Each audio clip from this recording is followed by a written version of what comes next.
Oh my gosh. Right now I've got some delicious coffee. I don't want to spill too much of it, but there. And this is going to be why coffee is something quite special. And there's something so interesting about a coffee bean. Now there's something called Robusto and Arabica beans. And there's a difference. I was speaking to a man named Uri. And Uri, or Mr. O, is an expert at coffee. He understands everything about the coffee machine. How you need to set the certain bar, how you need to steam it for a certain amount of time, that it mustn't be roasted for more than 25 seconds. And all of these things go into making a great cup of coffee. Now, this cheap cup of coffee is just an instant coffee, grown and cultivated in the plantations way up in Africa, and then dried, packed in a tiny little plastic bag, shoved in a cardboard box, transported by the hundreds of thousands, ended up in a wholesaler, which ended up in a retail shop, which someone bought, then somebody made this coffee. So I want to toast them for whoever made this coffee. Thank you so much. Now, going back to the coffee story, we have two types, Robusto, Arabica.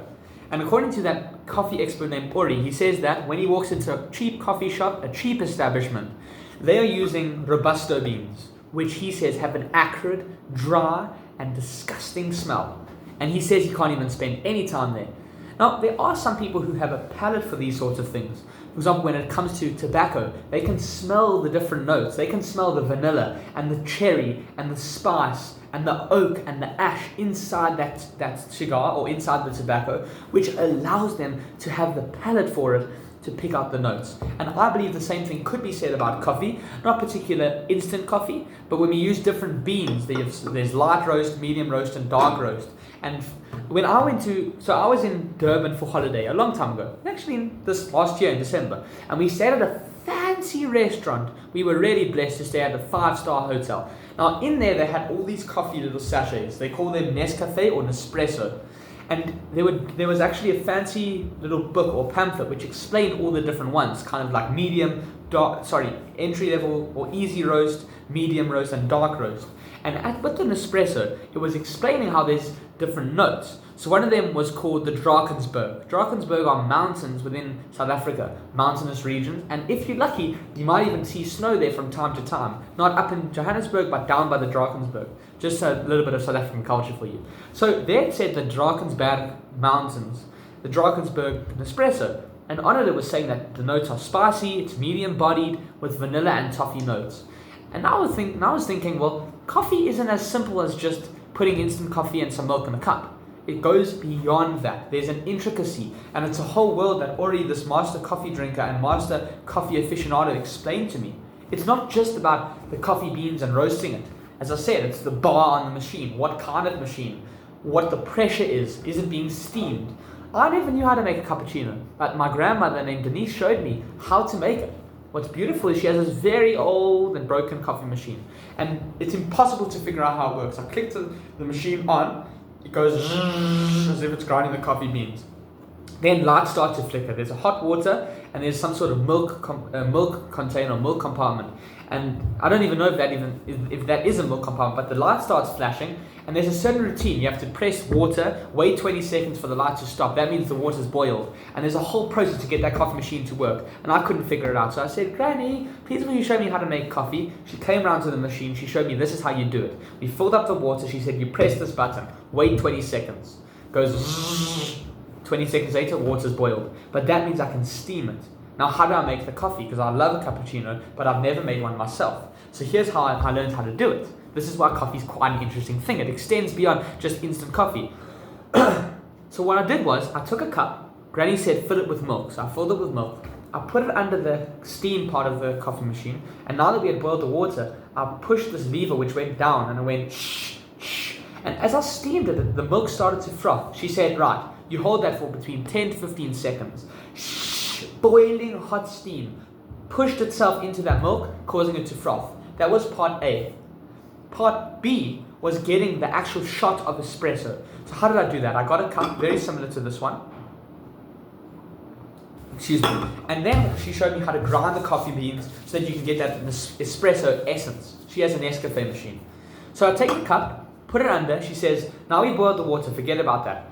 you need to set your bean, the amount of beans, not the strength. The way you set the amount of bean strength, I believe, is when you open the compartment at the top where all those beans are. So then she said, leave the beans, there's enough beans, everything's set up, because it basically dilates that little hole depending on how many beans you want, which would determine the strength. But she said, you need to turn this knob. At the very bottom was a tiny little espresso cup. And at the very end, you can get a full cup filled with that raw, cheap Robusto beans. Maybe it's Arabica if she's a bit fancier now, I don't know. So Granny, I hope that you have those delicious fancy beans. So then anyway, I turned that machine right up to the top. So it was about that much thick, pure coffee essence. And I pressed the button.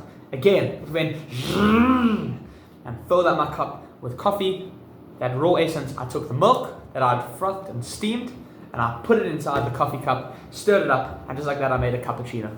Who would have guessed that a cappuccino could be so complicated? And just making that simple cup of coffee, trying to figure out how to use the machine, would cause me to foster greater love and greater respect for my grandmother, and a beautiful kinship that the two of us have. Coffee is something really quite special. I also want to explain, a word of gratitude, or a word on gratitude with regards to coffee. Think about any item. It doesn't have to just be coffee. It could literally be chocolate, or it could be this water bottle. Let's talk about this water bottle for a second. Water bottle, because whatever. How did this water bottle end up in my hand? Well, there was plastic. How was that manufactured? That's the whole process. There's some manufacturer in China that made hundreds of thousands of these. Sent it to Aquelle, this is the brand. Aquelle then went to a natural spring within my country and filled up these bottles, but there was somebody to watch it and officiate it so that it was a legitimate process. Maybe there's someone from the health institute or something like that. Then there was someone who had to put that, maybe it's a machine or a person who put the cap on the bottle. Then they had to pack it. Then they had to get it to a wholesaler, transport it. The amount of intricacy that goes into getting products to us as the end consumer. Now let's extend that to coffee. Coffee beans. They had to be grown, they had to be harvested, they had to be dried, they had to be roasted, they had to be shredded up, they had to be transported, packed in those little plastic packets. Then they needed to be put in a box. As I said way back in the beginning of the video, how it was sent by a wholesaler to end up in a retail store, which was then ended up in this place, which was made by someone, which ended up in this cup. Coffee is something quite special because of the intricate nature of it. It fosters connection. It brings children close to their grandparents. It utilizes transport and packaging and the matrix of all these variables together just to make one delicious drink. The simple appreciation that comes from understanding the sheer complexity within something so mundane and within something so simple is enough to inspire gratitude within me, and I hope within you.